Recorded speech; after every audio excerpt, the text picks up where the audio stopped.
بسم الله الرحمن الرحيم السلام عليكم ورحمة الله وبركاته داوديال سيدة هريبة عاد نوغا براتين waxaa socotay silsilad hooda garays iyo abwaan dawlad dhexmartay oo baraha bulshada labada dhalinyaro ah bariyahan marinaysay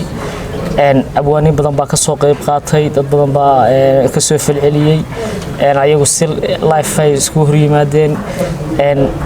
iminka silsiladii waxa ku soo biiray abwaan abshir oo ku magac dheer abwaan garaad bal abwaan maxaad u wadaa bulshada iyo dadkii ku xidhnaa silsiladan ee la socday habqaadkeeda iyo halkii ay ka soo uskantay bismillaahir rahmaanir rahiim waxa rabaa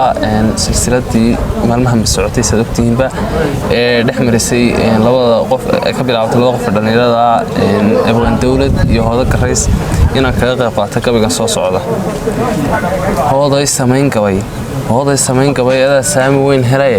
adaa ee bahay ku sakharay sawdka maansada halkuu si dawlad suureystay iyo seegtay marinkii inaan sawjad in noqoto iyo samir inaan qaato labada bal i kala sifeeyaan sawaam noqon waa tusida yiri ninku solay jacaylkaaye labadaas dadkii aan ahayn kama sugahayn inkastoo wixii saatir qoray uu sax noqonayo wuxuu baa satriga lagu qabtaa loona sahaydaay tixaadii markaan saafay eegay sawirkeed naf jacaylku seefa la dhacay waa sida u darane anaa sabab la joogay haddaan ku sawiro maanta hadalkaaga loogama sokin sadarkii maaseede marka hore aba sakhir loo hayay uu ka sii daray hurdo seexan waayo inta waa u salal uune marka soorta loo keenay uu sare u jeestay saacado ilmeeyaa sidii sabi caruureede farxadii sanada lagu yaqaan uu ka saahiday saruuriyo wixii qosol ahaa uu sagoontii saxaab iyo dadkii si dhamaan way saseegeen marka aan su'aalan ku dhawa waxa sababtaani hooda qalbiga seexato igu salaamaya saaxiibkay weeye markuu sida tan ii sheego saameynta murugada walaal waan ka simanaaye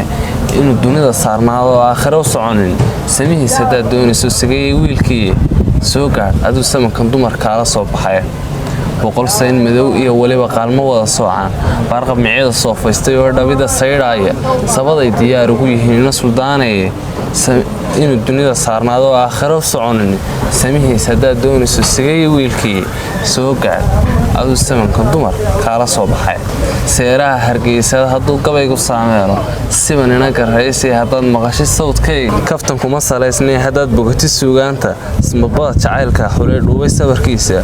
aduun baa sancayn kara hadeer eebbe ka sokoowe inuu dunida saarnaado oo aakhiro soconin samihiisa haddaad doonayso ina suldaanay soo gaar aduu samankan dumar kala soo baxay aad buu u mahadsan yahay abshir oo ka mid ahaa dhalinyaradii ka qayb qaadatay silsiladii hooda garays iyo waliba abwaan dawlad aad u mahadsan